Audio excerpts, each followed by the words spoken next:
ಆರಂಭಿಕ ಜೀವನ. ಸಂಭಾಜಿ ಅವರು 2 ವಯಸ್ಸಿನಲ್ಲಿಯೇ ತಮ್ಮ ತಾಯಿ ಸಾಯಿಬಾಯಿಯವರನ್ನ ಕಳೆದುಕೊಳ್ಳುತ್ತಾರೆ. ಆಕೆಯ ಮರಣದ ನಂತರ ಅವರು ತಮ್ಮ ತಂದೆ ಮತ್ತು ಅಜ್ಜಿಯಾಗಿರುವ ಜೀಜಾಬಾಯಿ ಅವರೊಡನೆ ಬೆಳೆಯುತ್ತಾರೆ. ಆರಂಭದಲ್ಲಿ ಅವರ ಮಳತಾಯಿಯಾಗಿರುವ ಸೋಯಾರಾಬಾಯಿ ಕೂಡ ಅವರನ್ನ ತುಂಬಾ ಚೆನ್ನಾಗಿಯೇ ನೋಡಿಕೊಳ್ಳುತ್ತಾರೆ. ಸಂಭಾಜಿ ನಿಜವಾದ ಅರ್ಥದಲ್ಲಿ ಹುಳಿಮರಿ, ಅಂದರೆ ಅವರು ಅತ್ಯಂತ ಸುಂದರ ಮತ್ತು ಶೌರ್ಯವಂತರಾಗಿದ್ದರು. ಅವರು ಸಂಸ್ಕೃತಿ ಮತ್ತು ಇತರೆ 8 ಭಾಷೆಗಳಲ್ಲಿ ವಿದ್ವಾಂಸರಾಗಿದ್ದರು. 1666ರಲ್ಲಿ ಇವರು ಯೇಸುಬಾಯಿಯೊಂದಿಗೆ ವಿವಾದವಾಗುತ್ತಾರೆ. ನಂತರ ಅವರಿಗೆ ಮಗು ಆಗುತ್ತದೆ. ಅದರ ಹೆಸರು ಶಾಹು. ಜೂನ್ 6, 1674ರಂದು ಶಿವಾಜಿ ಮಹಾರಾಜ್ ಪಟ್ಟಾಭಿಷೇಕ ಸಮಯದಲ್ಲಿ ಅವರನ್ನು ಸಾರ್ವಭೌಮ ಮರಾಠದ ಸಾಮ್ರಾಜ್ಯದ ರಾಜಕುಮಾರ ಎಂದು ಹಾಡಿ ಹೊಗಳುತ್ತಾರೆ. ಆ ಪಟ್ಟಾಭಿಷೇಕದಲ್ಲಿ ಭೇಟಿ ನೀಡಿರುವ ಗಣ್ಯರು ಅವರ ಬುದ್ಧಿವಂತಿಕೆ, ವೈಯಕ್ತಿಕ ಮತ್ತು ಎಲ್ಲದಕ್ಕಿಂತ ಹೆಚ್ಚಾಗಿ ಅವರ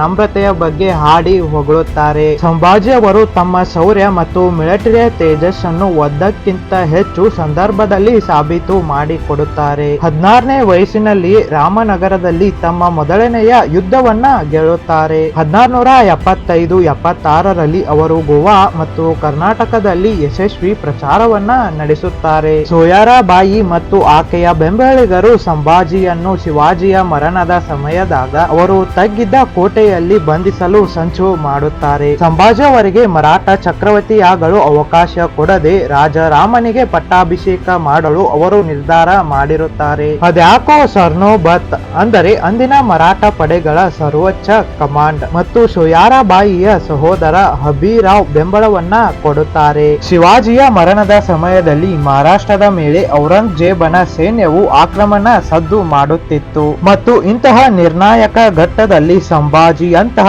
ಪ್ರಬಲ ನಾಯಕರ ಅಗತ್ಯವಿತ್ತು. ಆದ್ದರಿಂದ ಹಬೀರಾವ್ ಅವರು ತಮ್ಮ ಸಹೋದರಿಯನ್ನ ಬೆಂಬಲಿಸದೆ ಸಂಭಾಜಿಯವರ ಪರವಾಗಿ ನಿಲ್ಲುತ್ತಾರೆ. ಸಂಭಾಜಿ ಮಹಾರಾಜರು ತಮ್ಮ ಅಲ್ಪಾವಧಿಯಲ್ಲಿ ಸಾಧಿಸಿದ ಗಮನಾರ್ಹ ಸಂಗತಿಗಳು ಇಡೀ ಭಾರತದ ಮೇಲೆ ದೂರಗಾಮಿ ಪರಿಣಾಮವನ್ನ ಬೀರಿದವು. ಅದಕ್ಕಾಗಿಯೇ ಪ್ರತಿಯೊಬ್ಬ ಹಿಂದೂವು ಅವರಿಗೆ ಕೃತಜ್ಞರಾಗಿರಬೇಕು. ಅವರು ಔರಂಗಜೇಬಿನ 8 ಲಕ್ಷ ಅದ್ಭುತ ಸೇನೆಯನ್ನ ಶೌರ್ಯದಿಂದ ಹೆದರಿಸುತ್ತಾರೆ ಮತ್ತು ಯುದ್ಧ ಭೂಮಿಯಲ್ಲಿ ಹಲವಾರು ಮೊಘಲ್ ಮುಖ್ಯಸ್ಥ ಸೈನಿಕರನ್ನ ಸೋಲಿಸುತ್ತಾರೆ. ಇದು ಅವರನ್ನ ಹಿಂದಕ್ಕೆ ಸರಿಯುವಂತೆ ಮಾಡುತ್ತದೆ. ಈ ಕಾರಣಕ್ಕಾಗಿ ಔರಂಗಜೇಬನು ಮಹಾರಾಷ್ಟ್ರದಲ್ಲಿ ಯುದ್ಧದಲ್ಲಿ ತೊಡಗುತ್ತಾನೆ. ಹೀಗೆ ಭಾರತದ ಉಳಿದ ಭಾಗಗಳನ್ನ ಔರಂಗಜೇಬ್ ದಾಳಿಯಿಂದ ದೀರ್ಘಕಾಲ ಮುಕ್ತಗೊಳಿಸಿದನು. ಇದು ಸಂಭಾಜಿ ಮಹಾರಾಜರ ಮಹಾನ್ ಸಾಧನೆ ಎಂದು ನಾವು ಹೇಳಬಹುದು. ಸಂಭಾಜಿ ಮಹಾರಾಜರು ಔರಂಗಜೇಬನೊಂದಿಗೆ ಹೊಸ ಹತ್ತಿಗೆ ಆಗಮನಿಸಿದರೆ ಮತ್ತು ಉಪನದಿ ರಾಜಕುಮಾರನನ್ನಾಗುವ ಪ್ರಸ್ತಾಪವನ್ನು ಒಪ್ಪಿಕೊಂಡಿದ್ದರೆ ಮುಂದಿನ 2 ಅಥವಾ 3 ವರ್ಷಗಳಲ್ಲಿ ಔರಂಗಜೇಬನು ಉತ್ತರ ಭಾರತವನ್ನು ಮತ್ತೆ ವಶಪಡಿಸಿಕೊಳ್ಳುತ್ತಿದ್ದನು. ಅದ್ಯಾಕೋ ಸಂಭಾಜಿ ಮಹಾರಾಜರ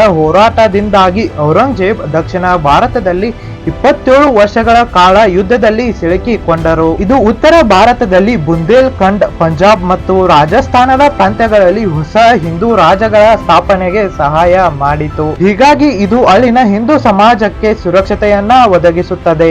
ಮೊಘಲರೊಡನೆ ಯುದ್ಧ. ಸಂಭಾಜಿ ಮಹಾರಾಜ್ ಅವರು ರಾಜ್ಯವನ್ನ ಕಳೆದುಕೊಂಡ್ರ. ಸಂಭಾಜಿ ಮಹಾರಾಜರು ತಮ್ಮ ತಂದೆ ಶಿವಾಜಿ ಮಹಾರಾಜರಿಂದ ಪಡೆದ ರಾಜ್ಯವನ್ನ ಔರಂಗಜೇಬ್ಗೆ ಕಳೆದುಕೊಂಡ ಎಂಬ ಆರೋಪಗಳು ಸರಳವಾಗಿ ಪರೀಕ್ಷಿಸಲೇಬೇಕು. ಸಂಭಾಜಿ ಮಹಾರಾಜರ ಕಾಲದಲ್ಲಿ ಏನು ಆಯಿತು ಮತ್ತು ಏನು ಕಳೆದು ಹೋಯಿತು ಎಂಬುದನ್ನ ನೋಡೋಣ. 1681ರಲ್ಲಿ ಮೊಘಲ್ ಸಾಮ್ರಾಜ್ಯವು ಮಹಾರಾಷ್ಟ್ರದ ಉತ್ತರ ಭಾಗದಲ್ಲಿರುವ ನಾಸಿಕ, ಬಾಂಗ್ಲಾನ್ ಪ್ರದೇಶದಲ್ಲಿ ತಮ್ಮ ದಾಳಿಯನ್ನ ಪ್ರಾರಂಭಿಸಿದರು. ಆದರೆ 1686ರವರೆಗೆ ಅವರು ಯಾವುದೇ ಕೋಟೆಗಳನ್ನ ಸಂಪೂರ್ಣವಾಗಿ ಗೆದ್ದಿರಲಿಲ್ಲ. ಕೊನೆಯ 2 ವರ್ಷಗಳಲ್ಲಿ ಕೆಲ ಕೋಟೆಗಳನ್ನು ಸಹ ಮೊಘಲ್ ಸೇನೆ ನೇರವಾಗಿ ಯುದ್ಧದಿಂದ ಗೆಲ್ಲಲಿಲ್ಲ. ಬದಲಿಗೆ ದ್ರೋಹ ಮತ್ತು ಲಂಚದ ಮೂಲಕ ಜಯವನ್ನ ಸಾಧಿಸುತ್ತಾರೆ. ಉದಾಹರಣೆಗೆ 1686ರಲ್ಲಿ ಸಲ್ಹೇರ್ ಕೋಟೆ ಲಂಚದ ಮೂಲಕ ಮೊಘಲ್ ಕೈವಶವಾಯಿತು. ಜೊತೆಗೆ 1687ರಲ್ಲಿ ರಾಮ್ಸೇಜ್ ಕೋಟೆಯು ಕೂಡ ದ್ರೋಹದ ಕಾರಣದಿಂದ ಸಂಭಾ ಮಹಾರಾಜ್ ಅವರು ಅದನ್ನ ಕಳೆದುಕೊಂಡರು. 1688 ಮತ್ತು 89ರ ಅವಧಿಯಲ್ಲಿ ಹರೀಶ್ಗಢ್, ಸಿಂಗಲ್ವಾಡಿ, ಮದನ್ಗಢ, ಔಂಧಾ ಮತ್ತು ಕರಾನಿ ಕೋಟೆಗಳನ್ನ ಲಂಚದ ಮೂಲಕ ಮೊಘಲರು ವಶಪಡಿಸಿಕೊಂಡರು. ಪಡಿಸಿಕೊಳ್ಳುತ್ತಾರೆ. ಕೇವಲ ಪಟ್ಟಘಟ್ಟ ಕೋಟೆಯಷ್ಟೇ ನೇರ ಯುದ್ಧದಲ್ಲಿ ಮೊಘಲ್ ಕೈಗೆ ಸೇರುತ್ತದೆ. ಇದರರ್ಥ ಸಂಭಾಜಿ ಮಹಾರಾಜರ ಕಾಲದಲ್ಲಿ 1686ರವರೆಗೆ ಮೊಘಲ್ ಸೇನೆ ಗಂಭೀರ ಗೆಲುವು ಗಳಿಸಲಿಲ್ಲ. ಕೊನೆಯಲ್ಲಿ ಶಸ್ತ್ರಾಸ್ತ್ರವಿಲ್ಲದೆ ಕೇವಲ ದ್ರೋಹದ ಮೂಲಕ ಮೊಘಲ್ ಉಸ್ತುವಾರಿ ಪಡೆಯಬೇಕಾಯಿತು. ಮಹಾರಾಷ್ಟ್ರದ ಇತರ ಭಾಗಗಳಲ್ಲಿ ಸ್ಥಿತಿಗತಿ 1681ರಲ್ಲಿ ಮೊಘಲ್ ಸೇನೆ ತುಳು ಕೊಂಕಣ, ಕಲ್ಯಾಣ, ಬಿವಡಿ, ಪುಣೆ, ಸತಾರಾ ಪ್ರದೇಶಗಳಿಗೆ ಪ್ರವೇಶಿಸಲು ಪ್ರಯತ್ನಿಸಿತು. ಆದರೆ 1689ರ ತನಕ ಹಲವಾರು ಮುಖ್ಯ ಕೋಟೆಗಳು ಮತ್ತು ಪ್ರದೇಶಗಳು ಮರಾಠರ ನಿಯಂತ್ರಣದಲ್ಲಿಯೇ ಇವೆ. ಕೇವಲ ಸಂಭಾಜಿ ಮಹಾರಾಜ್ ಸಾವಿನ ನಂತರ ಮೊಘಲ್ ಕೋಟೆಗಳನ್ನ ಸಂಪೂರ್ಣವಾಗಿ ಹಿಡಿಯಲು ಪ್ರಾರಂಭಿಸಿದರು. ದಕ್ಷಿಣ ಭಾಗಗಳಲ್ಲಿ ಮರಾಠರ ಪ್ರತಿರೋಧ, ಕೊಂಕಣ ಭಾಗ, ರಾಜಾಪುರ್, ಕೊಂಡಾ, ಮನ್ವರ್, ಪನ್ಹಾಲ, ಸಿರೋಲ್ಲೆ, ಸಂಗಮೇಶ್ವರ ಮುಂತಾದ ಕೋಟೆಗಳು ಸಂಭಾಜಿ ಮಹಾರಾಜರ ಮರಣದ ನಂತರ ಮರಾಠರ ನಿಯಂತ್ರಣದಲ್ಲಿ ಇವೆ. ಇನ್ನು ಕರ್ನಾಟಕದ ಭಾಗಯತ್ತ ನೋಡಿದರೆ ಬೆಂಗಳೂರು, ದೊಡ್ಡಬಳ್ಳಾಪುರ, ತುಮಕೂರು 1687 ಮತ್ತು 88ರ ಅವಧಿಯಲ್ಲಿ ಕಳೆದು ಹೋದರೆ ಜಿಂಜಿ, ತಂಜಾವೂರು ಮತ್ತು ಸುತ್ತಮುತ್ತಲಿನ ಪ್ರದೇಶಗಳನ್ನ ಮರಾಠರು ತಮ್ಮ ಹತ್ತಿರದಲ್ಲಿಯೇ ಇಟ್ಟುಕೊಂಡರು. ತುಂಬಾ ಚರ್ಚಾಸ್ಪದವಾದ ಪ್ರಶ್ನೆ ಅದು ಏನೆಂದರೆ ಔರಂಗಜೇಬನ ಗೆಲುವು ಸಂಪೂರ್ಣವೇ? ಔರಂಗಜೇಬನು 1689ರಲ್ಲಿ ಸಂಭಾಜಿ ಮಹಾರಾಜರನ್ನು ಹಿಡಿದು ಹುತಾತ್ಮ ಮಾಡಿದರೂ ಅವನ ತಕ್ಷಣ ಗೆಲುವು ಸಂಪೂರ್ಣವಾಗಲಿಲ್ಲ. ಶಿವಾಜಿ ಮಹಾರಾಜರ ಉತ್ತರಾಧಿಕಾರಿಗಳಾದ ರಾಮರಾಜ್ ಮಹಾರಾಜರು ಮತ್ತು ತಾರಾಬಾಯಿ ಅವರ ದೀರ್ಘ ನಿಲುವು ಕಾರಣ ಮೊಘಲ್ ಸಾಮ್ರಾಜ್ಯವನ್ನು ಮರಾಠರು ಸಂಪೂರ್ಣವಾಗಿ ವಿನಾಶಗೊಳಿಸಲು ಸಾಧ್ಯವಾಗಲೇ ಇಲ್ಲ. ಈ ಹೋರಾಟವು 25 ವರ್ಷಗಳ ಕಾಲ ಮುಂದುವರೆಯಿತು. ಇತಿಹಾಸಕಾರರ ಅಭಿಪ್ರಾಯ. ಪ್ರಸಿದ್ಧ ಇತಿಹಾಸಗಾರರಾದ ಸರ್ ಜದ್ದೂನಾಥ್ ಸರ್ಕಾರ್ ಮತ್ತು ವಿನ್ಸೆಂಟ್ ಸುಮಿತ್ ಹೇಳುವಂತೆ ನೆಪೋಲಿಯನ್ ತನ್ನ ಪತನಕ್ಕೆ ಸ್ಪೇನ್ ದೇಶವೇ ಕಾರಣವಾಯಿತು ಎಂದಿದ್ದರೆ ಔರಂಗಜೇಬಿಗೆ ದಕ್ಷಿಣ ಭಾರತದ ಯುದ್ಧಗಳೇ ಅವನ ಸಾಮ್ರಾಜ್ಯದ ಅಂತ್ಯಕ್ಕೆ ಕಾರಣವಾಯಿತು. ಪೋರ್ಚುಗೀಸ್ ಅವರ ಜೊತೆ ಹೋರಾಟ.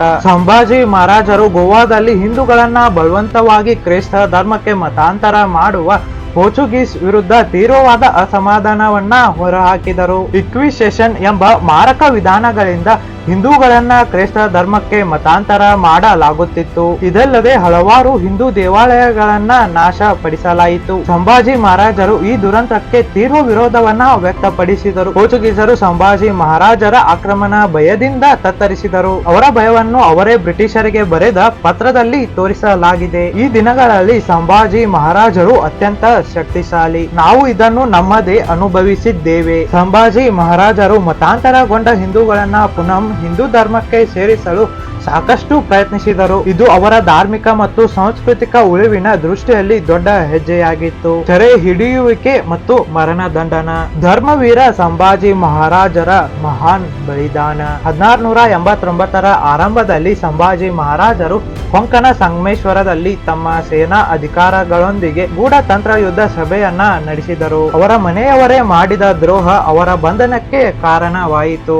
ಸಂಭಾಜಿ ಮಹಾರಾಜರ ಪತ್ನಿಯಾದ ಯಶೋಬಾಯಿ ಅವರ ಸಹೋದರ ಗನೋರ್ಜಿ ಸಿಕೆ ಮುಘಲ್ ಸೇನಾಧಿಪತಿ ಮುಕರ್ಬರ್ ಖಾನನ ಜೊತೆ ಕೂಡಿ ಮಾರಕ ಸಂಚುಗಳನ್ನ ರೆಡಿ ಮಾಡುತ್ತಾರೆ. 1 ಫೆಬ್ರವರಿ 1689ರಲ್ಲಿ ಮೊಘಲ್ ಸೇನೆಯು ಆಕಸ್ಮಿಕವಾಗಿ ದಾಳಿಯಲ್ಲಿ ಸಂಭಾಜಿ ಮಹಾರಾಜನನ್ನು ಹಿಡಿಯಲಾಯಿತು. ಅವರೊಂದಿಗೆ ಕವಿ ಕಲಾಶೂರನನ್ನು ಬಂಧಿಸಲಾಯಿತು. ಅವರನ್ನ ಬಹದ್ದೂರ್ ಗಡಕ್ಕೆ ಕರೆದೊಯ್ದು ಹಸಿ ಬಿಸಿ ಮಾಡಿಸಿ ಜೋಕರ್ನಂತಹ ಉಡುಗೆ ತೊಡುಗೆಗಳನ್ನ ತೊಡಿಸಿದರು. ಜನರ ಮುಂದೆ ಅವರನ್ನ ಅವಮಾನಿಸಿದರು. ಕೇವಲ ದೇಹವಲ್ಲ, ಅವರ ಆತ್ಮದ ಗೌರವವನ್ನು ಮೊಘಲ್ ಯೋಧರು ನಾಶಪಡಿಸಲು ಪ್ರಯತ್ನಿಸಿದರು. ಸಂಭಾಜಿ ಮಹಾರಾಜರ ಅಸಾಧಾರಣ ಧೈರ್ಯ. ಆಕ್ರಮಣಕಾರರಾದ ಮೊಘಲ್ ಚಕ್ರವರ್ತಿ ಔರಂಗಜೇಬನು ಸಂಭಾಜಿ ಮಹಾರಾಜರಿಗೆ ಬದಲಾಗಿ ಜೀವ ಕೊಡಲು 3 ಷರತ್ತನ್ನ ಕೇಳುತ್ತಾರೆ. 1ನೇ ಷರತ್ತು ಏನಾಗಿತ್ತು ಅಂದರೆ ಎಲ್ಲ ಮರಾಠರ ಕೋಟೆಗಳನ್ನ ಮೊಘಲ್ ಸಾಮ್ರಾಜ್ಯಕ್ಕೆ ಒಪ್ಪಿಸಬೇಕು. 2ನೇದು ಮೊಘಲ್ ಸೇನಾಧಿಪತಿಗೆ ಸಹಾಯ ಮಾಡಿದ ಎಲ್ಲ ಅಧಿಕಾರಿಗಳ ಹೆಸರುಗಳನ್ನ ತಿಳಿಸಲೇಬೇಕು. ಇನ್ನು ಲಾಸ್ಟ್ ಒನ್, ಎಲ್ಲರೂ ಕ್ರೈಸ್ತ ಧರ್ಮಕ್ಕೆ ಮತಾಂತರಗೊಳ್ಳಬೇಕು ಎಂಬ ಬೇಡಿಕೆ ಅವನದಾಗಿತ್ತು. ಸಂಭಾಜಿ ಮಹಾರಾಜರು ಈ ಎಲ್ಲ ಷರತ್ತುಗಳನ್ನ ನಿರಾಕರಿಸುತ್ತಾರೆ. ಮಹಾದೇವ್ ಶಿವನ ಸುತ್ತು ಹಾಕುತ್ತಾರೆ. ಔರಂಗಜೇಬನ ಆಸ್ಥಾನದಲ್ಲಿಯೇ ಹರ ಹರ ಮಹಾದೇವ್ ಎಂಬ ಗರ್ಜನೆಯೊಂದಿಗೆ ಅವರು ತಮ್ಮ ಧರ್ಮವನ್ನ ತೊರೆಯಲು ನಿರಾಕರಿಸುತ್ತಾರೆ. ಮೊಘಲ್ ಸೇನೆಯ ಅಮಾನವೀಯ ಕ್ರೌರ್ಯ. ಸಂಭಾಜಿ ಮಹಾರಾಜರನ್ನು 15 ದಿನಗಳ ಕಾಲ ಭಯಾನಕವಾಗಿ ಪೀಡಿಸಲಾಗುತ್ತದೆ. ಯಾವ ರೀತಿ ಎಂದರೆ ಮೂಗು, ನಾಳೆಗೆ ಮತ್ತು ಕಿವಿಗಳನ್ನ ಕತ್ತರಿಸಲಾಯಿತು, ನಖಗಳನ್ನ ಎಳೆದು ಹಾಕಲಾಯಿತು, ಮೆತ್ತಿನ ಚರ್ಮವನ್ನ ಒಂದೊಂದಾಗಿ ಕತ್ತರಿಸಲಾಯಿತು, ವಾಗ್ ನಂಕ್ ಅಂದರೆ ಹುಳಿಯ ಗೀಜುಗಳು ಉಪಯೋಗಿಸಿ ಅವರ ದೇಹವನ್ನ ಮುಂಭಾಗ ಮತ್ತು ಹಿಂಭಾಗದಿಂದ ಹರಿದು ಹತ್ಯೆ ಮಾಡಲಾಯಿತು. ಈ ಯಾತನೆಗಳಾದರೂ ಸಂಭಾಜಿ ಮಹಾರಾಜರು ತಮ್ಮ ಧರ್ಮವನ್ನ ಬಿಟ್ಟು ಕೊಡಲೇ ಇಲ್ಲ. ಕೊನೆಗೆ ಏನಾಯಿತು ಗೊತ್ತಾ? ಔರಂಗಜೇಬನ ಕ್ರೌರ್ಯತನವು ಸೋತು ಹೋಯಿತು. ಆದರೆ ಸಂಭಾಜಿ ಮಹಾರಾಜರ ಮಹತ್ವ ಮತ್ತು ಧೈರ್ಯ ಯುಗಾಂತರಕ್ಕೂ ನೆನಪಾಗಿಯೇ ಉಳಿಯಿತು. ಈ ಅಪ್ರತಿಮ ಧೈರ್ಯ ಮತ್ತು ತ್ಯಾಗದ ಕಾರಣ ಸಂಭಾಜಿ ಮಹಾರಾಜರು ಧರ್ಮವೀರ ಎಂಬ ಶ್ರೇಷ್ಠ ಬಿರುದನ್ನ ಪಡೆದುಕೊಳ್ಳುತ್ತಾರೆ. ಅವರು ಕೇವಲ ಮರಾಠರ ರಾಜನಲ್ಲ, ಧರ್ಮ ಮತ್ತು ಸ್ವಾಭಿಮಾನಕ್ಕೆ ತನ್ನ ಪ್ರಾಣವನ್ನೇ ಅರ್ಪಿಸಿದ ಮರಣ ಯೋಧ. ಸಂಭಾಜಿ ಮಹಾರಾಜರ ಅಂತ್ಯಕ್ರಿಯೆ. ಔರಂಗಜೇಬನು ಸಂಭಾಜಿ ಮಹಾರಾಜರ ಶರೀರವನ್ನ ತುಂಡು ತುಂಡಾಗಿ ಕತ್ತರಿಸಿ ಭೀಮಾ ನದಿಯಲ್ಲಿ ಎಸೆಯಲು ಆದೇಶಿಸುತ್ತಾರೆ. ಆದರೆ ಪುಣೆ ಜಿಲ್ಲೆಯ ವಾದು ಗ್ರಾಮದ ಜನರು ಅವರ ಶರೀರದ ಭಾಗಗಳನ್ನ ಸಂಗ್ರಹಿಸಿ ಹೊಳಿಸಿ ಅಂದರೆ ಒಗಿಸಿ ಅವರ ಅಂತಿಮ ಸಂಸ್ಕಾರವನ್ನ ಮಾಡುತ್ತಾರೆ. ಈ ಘಟನೆಯ ಗೌರವಕ್ಕಾಗಿ ಆ ಗ್ರಾಮದ ಜನರು ಶಿವಲ್ಲೆ ಅಥವಾ ಶಿವಾಲೆ ಎಂಬ ಕೀರ್ತನಾಮವನ್ನ ಬಳಸಲಾರಂಭಿಸಿದರು. ಅದು ಮರಾಠರ ಭಾಷೆಯಲ್ಲಿ ಸೇಲುವವರು ಅಥವಾ ಒದಗಿಸುವವರು ಎಂಬ ಅರ್ಥವನ್ನ ನೀಡುತ್ತದೆ. ನೀವು ಅನ್ಕೋತಿರ್ಬೋದು ಸಂಭಾಜಿ ಮಹಾರಾಜರು ಇವಾಗ ಇಲ್ಲ, ಇವಾಗ ಔರಂಗಜೇಬ್ ಅವರೇ ಗೆದ್ದರು ಅಂತ. ಸಂಭಾಜಿ ಮರಣ ದಂಡನೆಯ ತಕ್ಷಣದ ಪರಿಣಾಮಗಳು. ಸಂಭಾಜಿ ಮಹಾರಾಜರು ಹುತಾತ್ಮರಾದ ನಂತರ ಮರಾಠ ಸೈನ್ಯ ಮತ್ತು ಸಾಮ್ರಾಜ್ಯ ತಾತ್ಕಾಲಿಕವಾಗಿ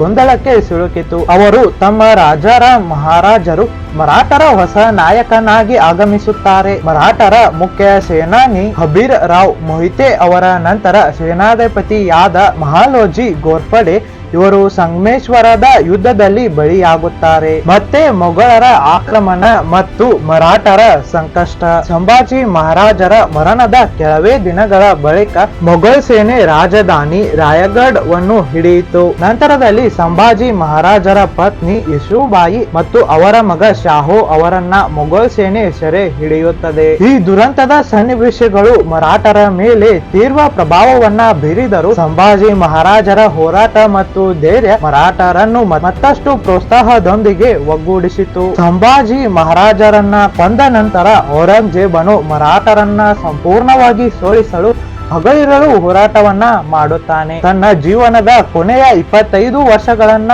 ದಕ್ಷಿಣ ಭಾರತದ ಯುದ್ಧಗಳಲ್ಲಿಯೇ ಅವನು ಕಳೆಯುತ್ತಾನೆ. ಆದರೆ ಮರಾಠರನ್ನ ಸಂಪೂರ್ಣವಾಗಿ ಜಯಿಸುವುದರಲ್ಲಿ ಅವನು ವಿಫಲನಾಗುತ್ತಾನೆ. ಕೊನೆಗೆ 1707ರಲ್ಲಿ ಮಹಾರಾಷ್ಟ್ರದ ಅಹಮದಾಬಾದ್ ನಗರ್ನಲ್ಲಿ ಔರಂಗಜೇಬನು ಮೃತಪಟ್ಟನು. 50 ವರ್ಷಗಳ ಬಳಿಕ ಮರಾಠರ ಬೃಹತ್ ಗೆಲುವು. 1737ರಲ್ಲಿ ಸಂಭಾಜಿ ಮಹಾರಾಜರ ಹುತಾತ್ಮನಾದ ಕೆಲವೇ 50 ವರ್ಷಗಳಲ್ಲಿಯೇ ಮರಾಠರು ಮತ್ತು ಚೌಟ ಸೇನೆಗಳು ದೆಹಲಿಯನ್ನ ಗೆದ್ದು ಹಿಂದೂ ರಾಜ್ಯಗಳನ್ನ ಪುನರ್ ಸ್ಥಾಪಿಸಿದರು. ನಂತರ ಮರಾಠ ಸಾಮ್ರಾಜ್ಯದ ವೈಭವ. ಮರಾಠರು ಭಾರತದ ಪ್ರಬಲ ಸೈನ್ಯ ಶಕ್ತಿಯನ್ನ 9 ವರ್ಷಗಳ ಅಲ್ಪ ಕಾಲದ ಆಳ್ವಿಕೆಯಲ್ಲಿ ಅವರು 128 ಯುದ್ಧಗಳನ್ನ ಜಯಿಸಿದರು. ಗೋವಾದಲ್ಲಿ ಕ್ರೈಸ್ತ ಮತಾಂತರಕ್ಕೆ ವಿರೋಧಿಸಿ ಪೋರ್ಚುಗೀಸ್ ಮೇಲೆ ಹೋರಾಟ. ಔರಂಗಜೇಬನ ವಿರುದ್ಧ ನಿರಂತರ ದಾಳಿ ನಡೆಸಿ ಅವನನ್ನ ದಕ್ಷಿಣ ಭಾರತಕ್ಕೆ ಬರದಂತೆ ತಡೆದರು. ಧರ್ಮ ಮತ್ತು ಹಕ್ಕಿಗಾಗಿ ಹೋರಾಡಿದ ಸೂರ ಸಾಮ್ರಾಟ ಅವರೇ ನೋಡಿ ಸಂಭಾಜಿ ಮಹಾರಾಜ್. ಹರ ಹರ ಮಹಾದೇವ್ ಎಂಬ ಘೋಷಣೆ ಅವರ ಧೈರ್ಯ ಮತ್ತು ತ್ಯಾಗದ ಯುಗಾಂತರಕ್ಕೂ ಸ್ಮರಣೀಯವಾಗಿದೆ. ಈ ವಿಡಿಯೋದಲ್ಲಿ ನೀವು ಸಂಭಾಜಿ ಮಹಾರಾಜರ ಬಗ್ಗೆ ಕೆಲವು ವಿಷಯಗಳನ್ನ ತಿಳಿದುಕೊಂಡ್ರಿ. ಆದರೆ ಅವರಿಂದ ಬಹಳಷ್ಟು ನಾವು ಪಾಠಗಳನ್ನ ಕಳೆಯೋದಿದೆ. ಈ ವಿಡಿಯೋದ ಬಗ್ಗೆ ನಿಮ್ಮ ಅಭಿಪ್ರಾಯವನ್ನ ಕಮೆಂಟ್ ಮಾಡೋದನ್ನ ಮಾತ್ರ ಮರೆಯಕ್ ಹೋಗ್ಬೇಡಿ. ನಾನು ಈ ವಿಡಿಯೋನ ಬಹಳಷ್ಟು ಕಷ್ಟಪಟ್ಟು ಮಾಡಿದ್ದೀನಿ. ಈ ವಿಡಿಯೋ ನಿಮಗೆ ಇಷ್ಟವಾಗಿದ್ದರೆ ಲೈಕ್ ಮಾಡಿ, ಶೇರ್ ಮಾಡಿ, ಜೊತೆಗೆ ಸಬ್ಸ್ಕ್ರೈಬ್ ಮಾಡೋದನ್ನ ಮರೆಯಬೇಡಿ. Thanks for watching. Take care. Bye bye.